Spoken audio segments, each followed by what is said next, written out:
पूजनीय श्री गुरुदेव ब्रह्मलीन वंदनीय राष्ट्रसंत श्री तुकडोजी महाराज, मोहनावती विचारधन मुखेड या फेसबुक पेज लाईव्हच्या माध्यमातून वंदनीय राष्ट्रसंत श्री तुकडोजी महाराज यांच्या ग्रामजयंतीच्या निमित्तानं मी आपल्यासमोर विचार मांडण्यासाठी इथे उपस्थित झालेलो आहे। मोहनावती विचारधन नावाची जी विचारधारा आमचे मित्र डॉक्टर शिवानंद स्वामी यांनी जी सुरू केलेली आहे, एक गावाप्रती जी त्यांची आस्था आहे, ते प्रेम जे आहे, त्या माध्यमातून कुठेतरी संत महात्म्याचे विचार जनसामान्यांपर्यंत जावे, त्याचा फायदा तळागाळातल्या गरजू लोकांना व्हावा म्हणून ही विचारधारा त्यांनी सुरू केलेली आहे। श्री गुरुदेव आयुर्वेद महाविद्यालय गुरुकुंज आश्रम जिल्हा अमरावती येथून त्यांनी BMSc पदवी प्राप्त करून पुण्यामध्ये ते अतिशय चांगल्या पद्धतीनं एक फ्लेमिंगो आर्टच्या माध्यमातून ते काम करत आहेत, सामाजिक काम करत आहेत। त्यांनी अनेक चित्रपटसाठी सहलेखक म्हणून ते सध्या काम करत आहेत।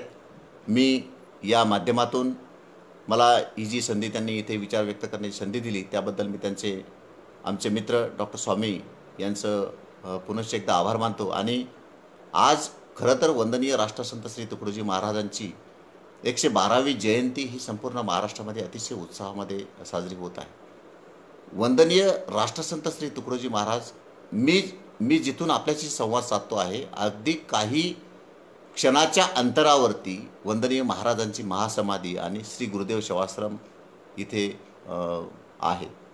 आणि महाराजांच्या समाधीवरती अतिशय उत्साहपूर्ण वातावरणामध्ये, अतिशय प्रेरणापूर्ण, अतिशय भावपूर्ण वातावरणामध्ये महाराजांची जयंती ही ग्राम जयंती म्हणून दरवर्षी साजरी केली जाते। परंतु आज कोरोनाच्या या महामारीमध्ये महाराजांची जयंती अतिशय साध्या पद्धतीने साजरी केली गेली। मागच्या वर्षी अतिशय साध्या पद्धतीने ही साजरी केली गेली होती। आणि हे महाराजांचं हे जे समाधीस्थळ जे आहे, मी अगदी त्याच्या काही अंतरावरून आपल्याशी संवाद साधतो आहे, हे महाराजांचं समाधीस्थळ अतिशय प्रेरणा देणारं असं समाधीस्थळ आहे।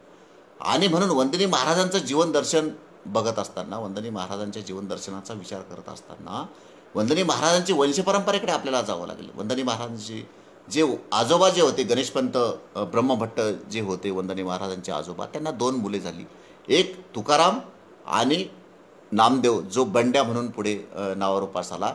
जो तुकाराम होता त्यांचं निधन झालं आणि बंडोजी ब्रह्मभट्ट जे होते ते 1870 मध्ये यावली येथे त्यांचा जन्म झाला, जे वंदनीय महाराजांचे वडील म्हणजे वंदनीय महाराज हे म्हणजेच माणिक बंडोजी ब्रह्मभट्ट हे वंदनीय महाराज। आणि त्यांच्या वडिलाचं नाव जे बंडोजी आहे, 1870 मध्ये यावली म्हणजे मी जिथं आज जिथे बसलेलो आहे, इथून अगदी 18 किलोमीटर अंतरावरती यावली हे अमरावती जिल्ह्यामध्ये असलेलं वंदनीय महाराजांचं हे जन्मगाव, जिथे महाराजांचा अतिशय एका साध्या झोपडीमध्ये प्रचंड विजांच्या कडकटामध्ये एका झोपडीमध्ये महाराज जन्म झाला, ज्यांचं नाव 30 एप्रिल 1909 मध्ये यावलीमध्ये महाराजांचा जन्म झाला। आणि यावली शहीद म्हणून ते गाव नावारूपास आलं। पुढे वंदनीय महाराजांना खरंच जर आपण बाळाचे पाय पाळण्यामध्ये दिसतात, त्याप्रमाणे वंदनीय महाराजांना लहानपणापासून संत कृपा त्यांच्या फळास आली होती। संत हरिभुवा नावाचे जे एक अकोटचे संत होते, ते महाराजांना लहानपणीच भेटतात। आणि अडकोजी संत गुलाबराव मादांचे जे संत गुलाबराव महाराज आहेत, ते महाराजांना लहानपणीच आशीर्वाद देऊन जातात। आणि मादान ग्रामगीता ग्रंथामध्ये मादांचे श्री संत गुलाबराव महाराज जे प्रज्ञाचक्षू होते, स्वतःला ज्ञानेश करणे असं म्हणत होते, ते महाराजांनाच लहानपणी त्यांचा आशीर्वाद मिळाला। 1937 मध्ये संत हरिबुवा यांची भेट महाराजांना होती। त्यांचा आशीर्वाद खरं तर बालपणीच महाराजांना लाभलेला असतो। महाराजांचं प्राथमिक शिक्षण जे आहे 1914 मध्ये प्राथमिक सरकारी मराठी शाळा नंबर 7 मध्ये चांदूर बाजार जे अमरावती जिल्ह्यामध्ये आहे, तिथे महाराजांचं प्राथमिक शिक्षणाला तिथे सुरुवात होते। तो काळ होता 1916 मध्ये। आणि 1914 मध्ये महाराज शाळेमध्ये गेले, 1916 मध्ये महाराजांनी नाव काढलं। 1916 ते 30 मध्ये त्यांचं शालेय शिक्षण जे झालं ते अडकोजी महाराजांच्या सहवासात होतं। आता हे जे अडकोजी महाराज हे जे आहेत, हे अडकोजी महाराज इथून 15 किलोमीटरवरती असलेलं जे वरखेड जे ठिकाण आहे, ते महाराजांचं अडकोजी महाराजांचं जे ठिकाण आहे, ते अतिशय संपूर्ण याच्यामधलं अतिशय प्रेरणादायी असं ते ठिकाण आजही तिथे आहे. अनेक लोकांना ते वरखेड हे स्थान प्रेरणा देत आहे. तर हे अडकोजी महाराज जे आहे ते वंदनी महाराजांचे गुरुदेव आणि 1884 मध्ये वरखेड वाले बाबा जय हो तुम्हारी असं एक भजन महाराजांनी लिहिलं की हे भजन जे आहे ते वंदनीय महाराजांनी अडकोजी महाराजांवरती लिहिलेलं ते भजन आहे की जे अडकोजी महाराजांचे गुरुदेव म्हणून पुढे नाव रोपात येतात. खरं तर वंदनी महाराज जे आपल्याला भेटतात ते अडकोजी महाराजामुळे आपल्याला भेटतात. या संपूर्ण मानवकुलाला जे भेटतात ते आहे ते त्यांच्या मागे अडकोजी महाराजांची कृपा तिथे दिसते आहे.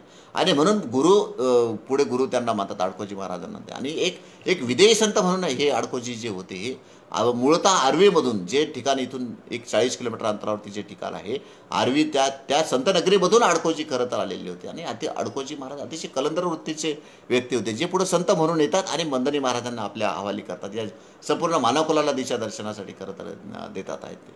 आणि म्हणून मग वंदनी महाराज या अडकोजी महाराजाविषयी असं म्हणतात की अखंड वृत्ती ब्रह्माकर तया नाही जग व्यापार, अजी धन्य दिवस झाला स्वामी सद्गुरू भेटला, तुटले संसाराच्याच झालो अडकोजींचा दास, तुकड्या मने धन्य झालो संत चरणाशी लागलो. म्हणजे महाराजांवरती बालपणापासून या संतांची कृपा अतिशय राहिलेली आहे. म्हणून खरं तर महाराज आपल्याला भेटतात. आणि म्हणून महाराजांना जे या सत्पुरुषाचा जो लहानपणापासून किंवा तो नियतीचाच खरोखर योगायोग असला पाहिजे असं आपल्याला म्हणावं लागेल. आणि म्हणून ब्रह्मभट्ट परिषदेमध्ये महाराज असं म्हणतात की जे महाराज हे मूळतः ब्रह्मभट्ट आहेत, ब्रह्मभट्ट समाजाचे ते आहेत. आणि म्हणून ब्रह्मभट्ट परिषदेमध्ये लोक त्यांना म्हणतात की तुम्ही ब्रह्मभट्ट लोकांसाठी तुम्ही काम करा असं ज्यावेळेस महाराजांना ब्रह्मभट्ट लोक त्यावेळेस त्यांना म्हणतात त्यावेळेस महाराज त्यांना उत्तर देतात. ते अतिशय समर्पकाचं उत्तर आहे. ज्यांनी मानव धर्माची उपासना संपूर्ण आयुष्यामध्ये केली असे महाराज त्यावेळेस अगदी ब्रह्मभट्ट परिषदेमध्ये दिलेलं उत्तर अतिशय समर्पक आहे. महाराज असं म्हणतात की मित्रांनो, मी मानव धर्माचा प्रचारक आहे. मला सारे धर्म जाती आणि सगळे जग हे समान आहे. सगळ्या जाती सगळे धर्म हे मला समान आहे. मी मानव धर्माच्या प्रचारासाठी या पृथ्वीतलावरती आलेलो आहे असं महाराज ब्रह्मभट्ट परिषदेमध्ये सांगतात. आणि म्हणून पुढे जीवनज्योती नावाचं भजनावली जे महाराज पुढे लिहितात आहेत त्याच्यामध्ये महाराज असं स्पष्ट म्हणतात की धर्मपंथ आणि जातीता ही पुरे करा आपली, बघा विश्वधर्म जीवन.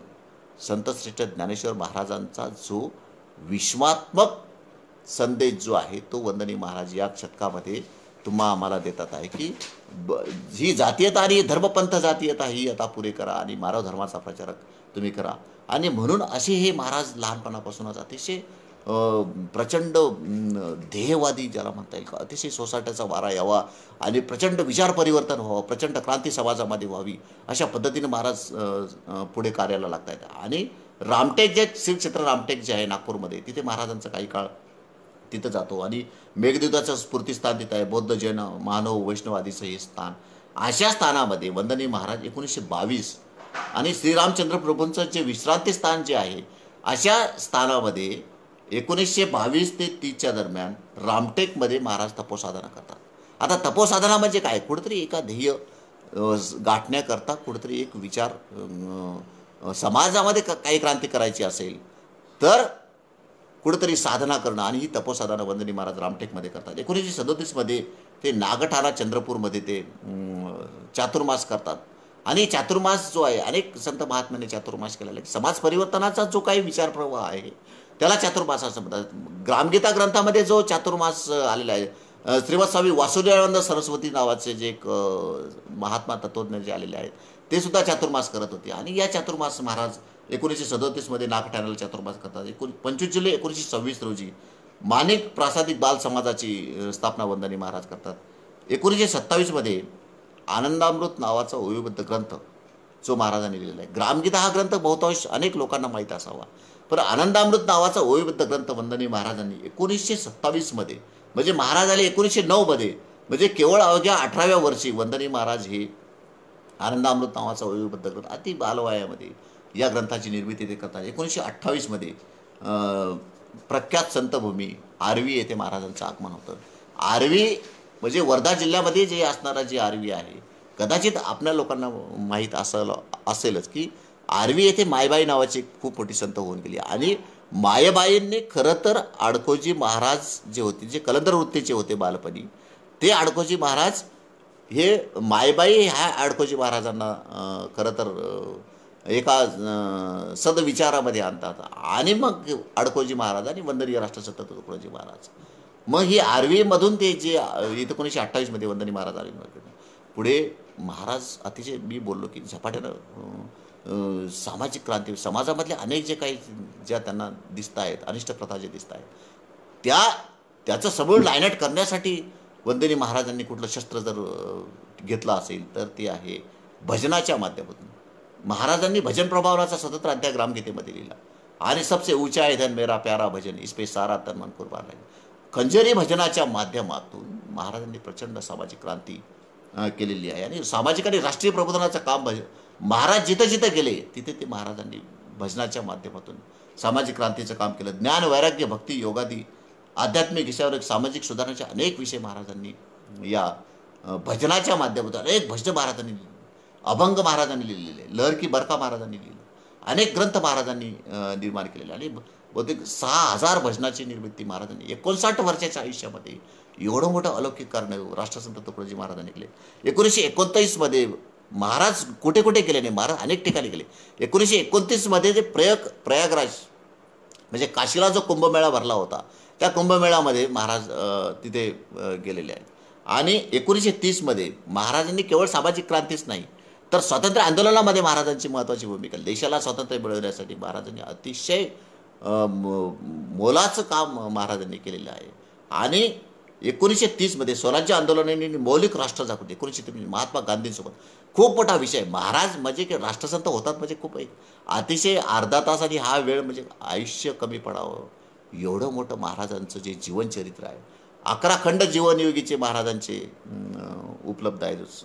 सुदामजी सावरकर यांनी जी लिहिलेले जीवनयोगी नावाचे महाराजांचे विचाराचे 11 खंड उपलब्ध आहेत आणि 11 खंडामध्ये महाराजांचं जीवन हे विस्तारलेलं आहे. आणि त्याही पलीकडे महाराजांचं जीवन जे अतिशय सोसाट्याचा वारा यावं आणि म्हणून 1930च्या स्वराज्य आंदोलनामध्ये महाराज प्रचंड हिरिरीनं भाग घेतात. बिटाच्या सत्याग्रहामध्ये महाराज आले. 1930मध्ये मी जिथं आता सध्या बसलेलो आहे जे मोजरी जे गुरुकुंज आश्रम जे आहे इथे 1930मध्ये महाराज सर्वप्रथम महाराजांचं आगमन झालं. आणि 1930मध्ये नोव्हेंबर 1930मध्ये महाराजांनी अनुभव प्रकाश नावाची भजनावली लिहिली. म्हणजे 1909मध्ये म्हणजे जवळपास 21व्या वर्षी साधारणतः महाराजांनी हे अनुभव प्रकाश नावाचं भजनावली लिहिली. आणि पुढे 1933मध्ये पुन्हा महाराज चातुर्मास करतात चमूर जिल्हा चंद्रपूरमध्ये. एकनाथी भागवतावर महाराजांनी त्या काळामध्ये 1930मध्ये महाराजांनी प्रवचन केले. स्वराज्याचे भविष्यवाणी महाराजांनी केलेले की मी सांगितलं की पत्तर सारे बाम बनेगे, झळझळली शस्त्र बनेगे, भक्त बनेगे, अनेक भजन महाराजांनी स्वतंत्र आंदोलन म्हणून महाराज हे स्वातंत्र्य संग्राम सेनानी होते. महाराज हे केवळ संत नव्हते, महाराज हे केवळ समाज सुधारणा करत होते, महाराज हे महंत नव्हते तर महाराज हे स्वतंत्र सैनिक सुद्धा होते. ते स्वतंत्र संग्राम सैनिक सुद्धा महाराज होते. आणि म्हणून स्वातंत्र्याची ज्योत त्यांनी कायम पेटवून ठेवण्याचं काम आरती मंडळ असेल भजनी मंडळाच्या माध्यमातून महाराजांनी स्वातंत्र्याचं आंदोलन हे अत्यंत पेटवून ठेवलेलं आहे. आणि म्हणून आज ग्रामजयंतीच्या पार्श्वभूमीवरती बोलत असताना खरंच तर वंदनीय महाराजांनी सांगितलं होतं की माझी जयंती 30 एप्रिल 1909मध्ये महाराज या उदयास आली आणि महाराजांचा उदय झाला. आणि म्हणून माझी जयंती ही ग्रामजयंती म्हणून महाराजांचं जर आपण कार्य बघितलं जीवनचरित्र जर बघितलं तर महाराजांचं कार्य हे ग्रामजयंती आणि मानवतावाद या 2 विषयावरती महाराजांनी आयुष्यभर त्यांचा देह झिजविला. आणि म्हणून स्वराज्याच्या भविष्यवाणीविषयी आपण बोलत असताना शांतीवाले जेव्हा क्रांती करतील तेव्हा स्वराज्य बळी शिकेल असं महाराजांचं स्पष्ट मत होतं की शांत बसू नका. शांतीवाले जेव्हा क्रांती करतील क्रांतीसाठी जेव्हा पुढे येतील तेव्हाच भारत देशाला स्वातंत्र्य मिळेल असं महाराजांचं म्हणत होतं. आणि 1935मध्ये सालबर्डी येथे महारुद्र खूप मोठा महारुद्र वंदनीय महाराजांनी केला. आरती मंडळाची स्थापना केली. आरती मंडळाच्या माध्यमातून स्वातंत्र्याचं आंदोलन महाराजांनी पेटवून ठेवलं. आणि म्हणून 1935मध्ये सालबर्डी येथे जे अगदी 30 किलोमीटर अंतरावरती सालबर्डी येतं इथे खूप मोठा महाराजांनी न भूतो न भविष्यती असा महायज्ञ तिथे केला. आजही ठिकाण ते अनेक लोकांना तिथे प्रेरणा देत आहे. आणि 1935मध्ये काँग्रेसचा सुवर्ण महोत्सव झाला जो अकोल्याला सुवर्ण महोत्सव झाला त्या सुवर्ण महोत्सवामध्ये महाराज सहभागी होतात. 1935मध्ये श्री गुरुदेव धर्म सेवाश्रम गुरुकुंज आश्रम जिल्हा अमरावती म्हणजे मी बोललो की अगदी काही अंतरावरती तो आश्रम इथे आहे, श्री गुरुदेव सेवाश्रमचा. त्या आश्रमाची स्थापना 1935 वंदनीय महाराजांनी, गुरुकुंज आश्रम येते, गुरुकुंज आश्रम जे मोजरी म्हणून सध्या नावावर उपास आहे. तर 22 जानेवारी 1936 वंदनीय महाराजांच्या ज्या मातोश्री होत्या मंजुळा माता, ह्या मंजुळा माताचं निर्माण 1935 झाला. आणि मंजुळा माता ह्या मूळच्या वरखेडच्या, जिथे अडकोजी महाराज राहत होते. आणि मंजुळा माता वरखेड आणि यावली म्हणजे दत्तमार्गी आणि वारकरी संप्रदाय अशाचं मिलन होऊन खरं तर पुढे माणिक म्हणून नावाचा जो राष्ट्रसंत म्हणून उदयास येतात ते महाराज आपल्याला तिथे भेटत आहेत. आणि म्हणून एवढा मोठा, खूप मोठा संत महाराजांचं जीवन अतिशय संघर्षदायी ज्याला म्हणता येईल, अतिशय प्रचंड झपाटलेलं जीवन वंदनीय महाराजांचं आहे. अनेक ठिकाणी महाराज जातात, अनेक लोकांना महाराज भेटतात. 1936 अशाच पूज्य गांधीजी यांच्या आग्रहास्तव महाराज सेवाग्रामला जातात. वर्धा जिल्ह्यामध्ये जे सेवाग्राम आहे, 1936 महाराज तिथे जातात. आणि 1936 गुरुदेव ज्ञानयज्ञ मोजरी तिथे करतात. 1937 सनातन हिंदू धर्म अधिवेशन वरुडला जे झाला होता ते तिथे महाराज तिथे अध्यक्ष म्हणून पाहतात. 1939 वरखेडला पुन्हा महाराज चातुर्मास करतात. वरखेडची जी मी तुम्हाला बोललो की अडकोजी महाराजांचं जे जिथे आहे संस्थान, आजही ते संस्थान आहे की विश्व का सबसे बडा पॉवर हाऊस असं त्या मंदिरामध्ये म्हटलं जातं, की खूप मोठी एनर्जी तिथून मिळते. तिथे महाराज जातात. आणि 1941 श्री गुरुदेव चरखा संघ आणि श्री गुरुदेव धर्मसेवा आरती मंडळाची स्थापना महाराज तिथे करतात. 1942 राष्ट्रधर्माचं शिक्षण देण्यासाठी, म्हणून केवळ महाराजांनी फक्त काय किंवा संत आणि कंजेरी आणि एवढंच काम केलं नाही, तर राष्ट्रधर्म लोकांमध्ये जागृत व्हावा, लोकांना हे राज्य, हे राष्ट्र हे आपलं आहे अशी संवेदना प्रत्येकामध्ये जागृत व्हावी म्हणून महाराजांनी अनेक भजनं लिहिली. अनेक क्रांतिकारी विचार महाराजांनी भजनाच्या माध्यमातून मांडले. आणि राष्ट्रधर्माचे प्रशिक्षण वर्ग महाराजांनी चालू केले, जेणेकरून हा समाज हा जागृत झाला पाहिजे, हा समाज हा सदैव जागरूक असला पाहिजे, स्वातंत्र्य आंदोलनामध्ये समाज हा झाला पाहिजे. आणि म्हणून महाराज राष्ट्रधर्म शिक्षणाचं काम करतात भजनाच्या माध्यमातून. एवढंच नाही तर महाराजांनी या स्वातंत्र्य आंदोलनामध्ये 6 महिने महाराज हे कारागृहामध्ये राहिले. असा कोणता संत नसेल, मला असं वाटतं, की ज्यांनी जे कारागृहाची हवा ज्यांना खावा लागली या समाजासाठी, या राष्ट्रासाठी, म्हणजे केवढं मोठं हे राष्ट्रप्रेम ज्याची आपण तुलनासुद्धा करू शकणार नाही. आणि चिमुराष्टी, यावली, बेनोडा अनेक संग्राम महाराजांनी या स्वातंत्र्य आंदोलनासाठी केले. 1943 विश्वशांतीचा सप्ताह आणि श्री गुरुदेव मासिकाचा उदय महाराजांनी इथे केला. की श्री गुरुदेव मासिक जे मानवाच्या कल्याणासाठी आजही जे चालवलं जातं ते त्याचा जो उदय महाराजांनी केला. नंतर 1944 ब्रह्मभट्ट परिषद भरली आणि तिथे महाराज अध्यक्ष म्हणून तिथे काम करतात. 1945 नागपूर येथील आखाडा संघटनेचं काम करतात. म्हणजे महाराजांचं जीवन जर आपण की अनेक संघटनामध्ये जिथे जिथे महाराज गेले तिथे तिथे महाराजांनी अनेक संघटनांना सदैव पाठबळ दिलं, सदैव नैतिक पाठबळ महाराजांनी तिथे दिलेलं आहे. 1945 1946 गुरुदेव भजन विभागाची स्थापना महाराजांनी केली. भजनाच्या माध्यमातून प्रबोधनाचं काम 1946-47 अस्पृश्यता निर्मूलनाचं काम सुद्धा महाराजांनी मंदिर प्रवेशास. 1948 विश्वशांती परिषद महाराजांनी भेटली की संपूर्ण केवळ फक्त काही प्रदेशाला नाही तर संपूर्ण जगामध्ये जो शांतीचा विचार आहे तो शांतीचा विचार महाराजांनी. 1949 ते 1953 गांधी स्मृती दिन म्हणजे महाराज आणि गांधी हा एक खरं तर वेगळा स्वतंत्र विषय आहे बोलण्याचा. म्हणजे गांधी गीतांजली नावाचं स्वतंत्र पुस्तक महाराजांनी गांधीजींवरती 101 भजनं महाराजांनी लिहिले आणि गांधी गीतांजली नावाचं. म्हणून महाराज आणि गांधीजी हा एक स्वतंत्र विषय बोलण्याचा होऊ शकेल. एवढं मोठं गांधीजी आणि महाराजांचं जे प्रेम होतं. आणि म्हणून 1953 आणि म्हणून ग्रामगीता ग्रंथ जो महाराजांचा निर्माण झाला याची खरी प्रेरणा महाराजांना कधी मिळाली असेल तर ती महाराज हे वारकरी संप्रदायाचे होते. हे मला तुम्हाला आवर्जून येथे सांगावं असं वाटतं, या निमित्तानं सांगावं असं वाटतं की अनेक लोक म्हणतात महाराजांचा आणि वारकरीचा विचार काहीच नाही. तर ग्रामगीता ग्रंथ निर्माणाची खरी प्रेरणा महाराजांना पंढरपूरच्या वाळवंटामध्ये चंद्रभागेच्या तीरावरती खरी तर मिळाली. ती मिळाली 1953 जुलै 1953 प्रेरणा मिळाली. ग्रामगीता ग्रंथ निर्माणाची प्रेरणा मिळाली आणि ती मिळाली पंढरपूरच्या चंद्रभागेच्या तीरावरती. म्हणून ग्रामगीता ग्रंथामध्ये महाराज असं म्हणतात की बैसलं यश चंद्रभागेतरी स्फुरू लागली ऐशी अंतरी. म्हणजे ग्रामगीता ग्रंथाची प्रेरणा ही महाराजांना तिथे मिळाली. आणि ऑक्टोबर 1953 खरं तर प्रत्यक्ष लिखाणास ग्रामगीता ग्रंथाच्या लिखाणास वंदनी महाराजांनी सुरुवात केली, जो विजयादशमीचा दिवस होता. आणि 1954 पुढे बघा, म्हणजे 1954 1953 आलो, जिथे ग्रामगीता ग्रंथ लिखाणास प्रारंभ झालेला आहे. आणि 1954 महाराज भूदान आंदोलनामध्ये सक्रियपणे सहभागाचा नोंदवतात. आणि म्हणून विनोबा भावे आणि पुन्हा वंदनीय महाराज हा स्वतंत्र अभ्यासाचा विषय होऊ शकेल, एवढं मोठं त्यांचं तिथं काम भूदान आंदोलनामध्ये महाराजांचं राहिलेलं आहे. आणि म्हणून महाराज आचार्य विनोबा भावे विषयी ग्रामगीतेमध्ये असं म्हणतात की अस्थिपंजर फकीर येतो आज भूमिदान यज्ञाचा वठवी आवाज, तरीच तीच लाट उसळली सहज गावोगावी. असं विनोबा भावेविषयी महाराज असं म्हणतात, जे भूदान आंदोलनामध्ये महाराजांनी जो सहभाग नोंदवला की. आणि महाराजांनी राष्ट्रपती भवनामध्ये पर्यंत महाराजांची भजने केली.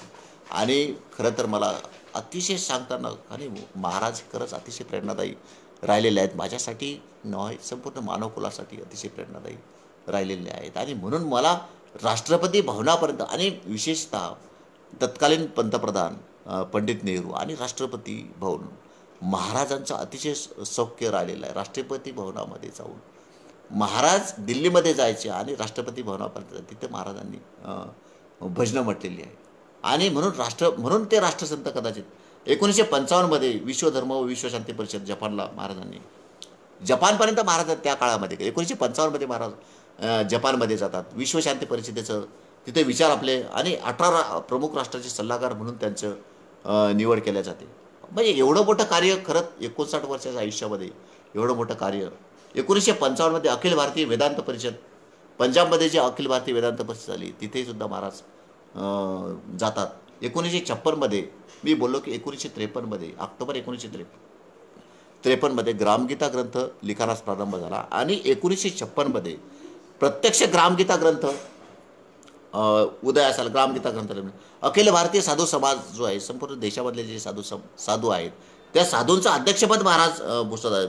अनेक आंदोलनामध्ये सहभाग, नवे युनेस्को परिषद जे नवी दिल्लीला, युनेस्को परिषद जी नवी दिल्ली इथे झाली तिथे सुद्धा महाराज त्या युनेस्को परिषदेला, युनायटेड नेशन्सची जी काही परिषद आहे त्या परिषदेला महाराज संबोधित करतात. एवढा मोठा हा संत होऊन गेला खरं तर.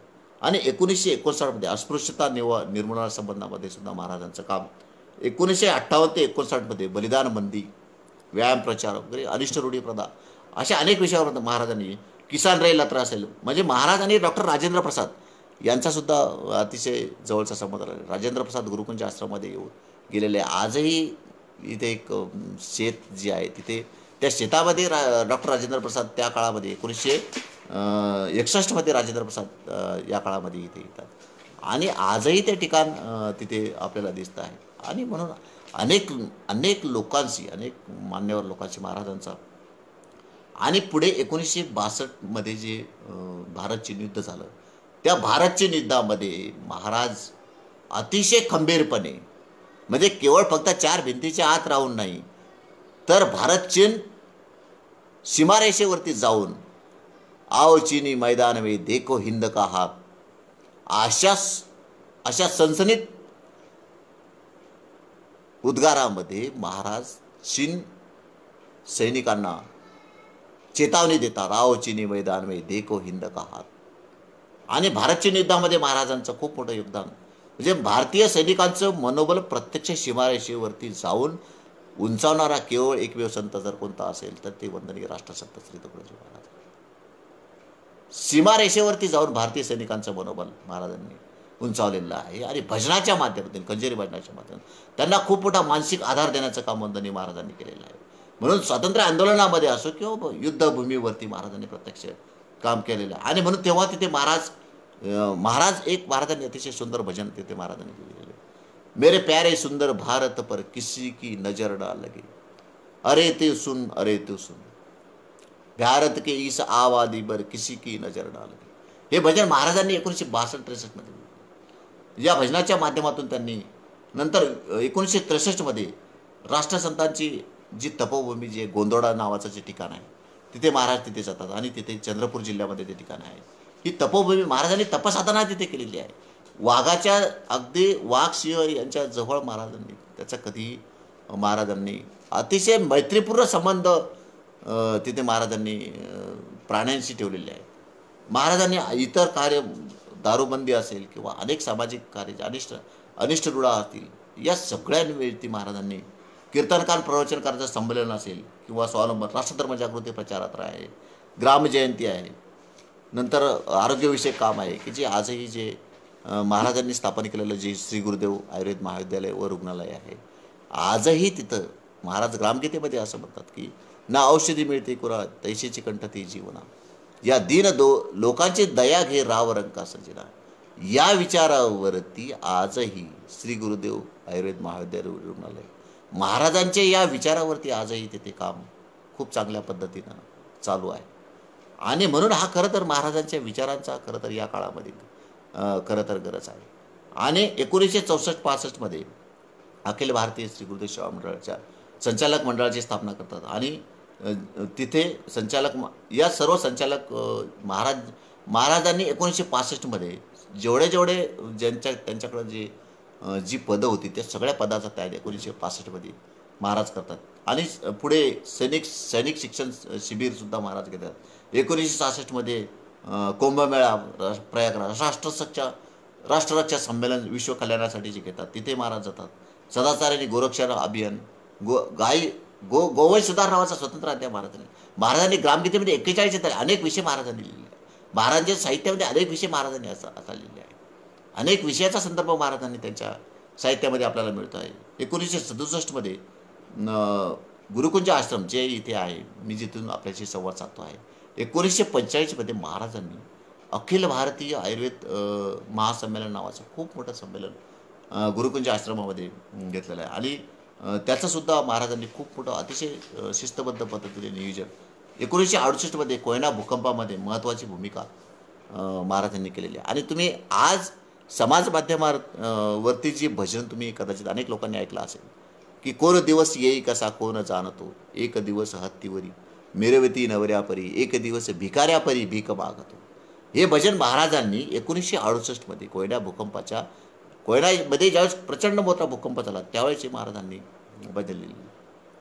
आणि मग पुढे 1968 म्हणजे आता हे महाराजांचं जीवनपट बघा, 1909 ते 1968 आपण आले. आणि महाराज अनेक लोकांना भेटतात. मी बोललो की जीवनयोगी नावाचा जो खंड आहे त्याच्यामध्ये जर आपण अनेक लोकांची जर यादी केली तर ती यादी कदाचित अनेक मान्यवर लोकांची तिथे 2 ते 3 हजार कदाचित ते मोजून ते बघावं लागतील की अनेक लोकांना महाराज भेटलेले आहेत. आणि जिथे जिथे ते महाराज गेले तिथे महाराजांनी खंजेरी भजन केलं.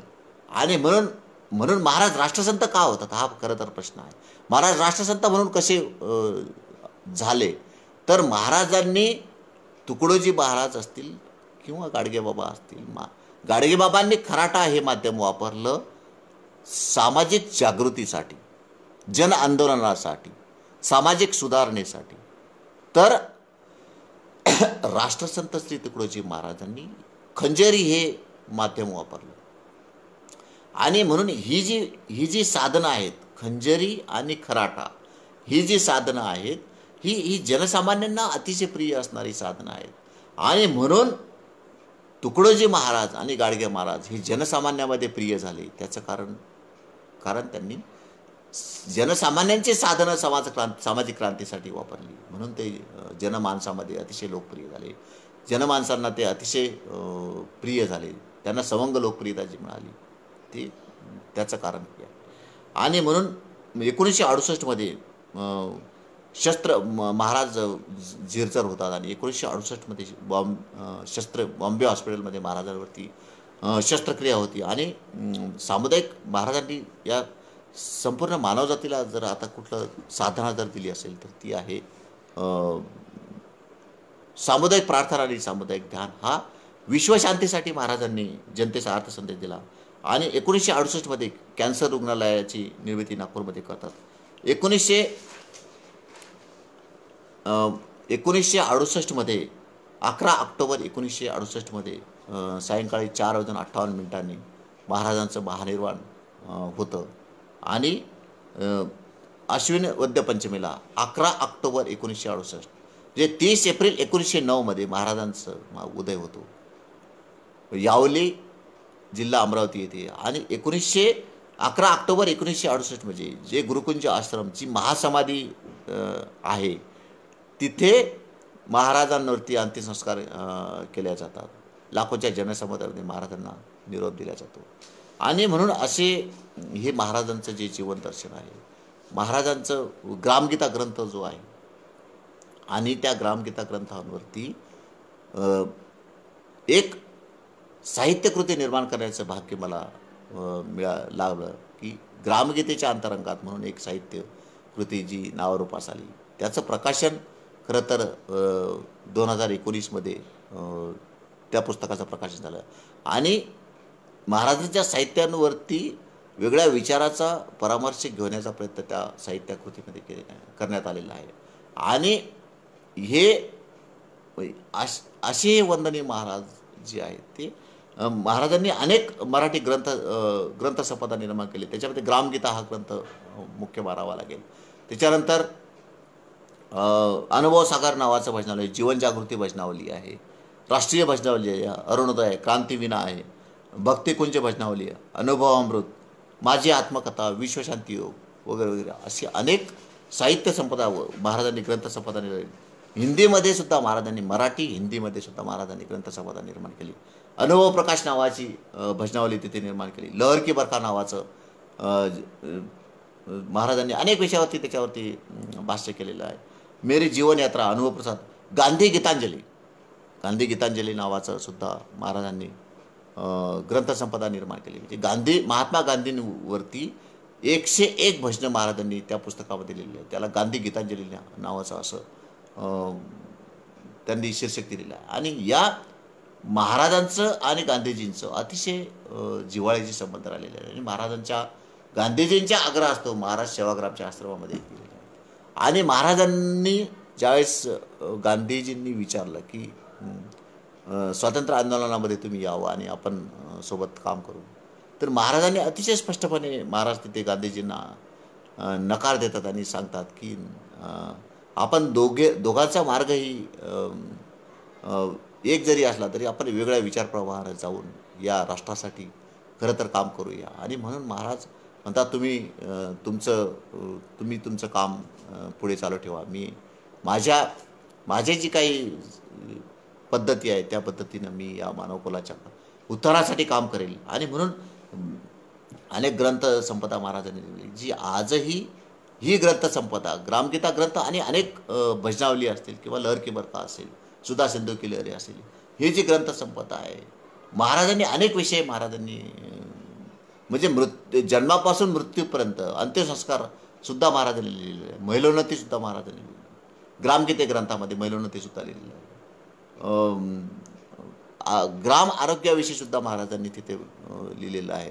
प्रयत्नवाद प्रारब्धवादाविषयी महाराजांनी तिथे लिहिलेलं आहे. येशू ख्रिस्तांचा विचार महाराजांनी तिथे मांडलेला आहे. लोकमान्य टिळकांचा विचार महाराजांनी तिथे मांडलेला आहे.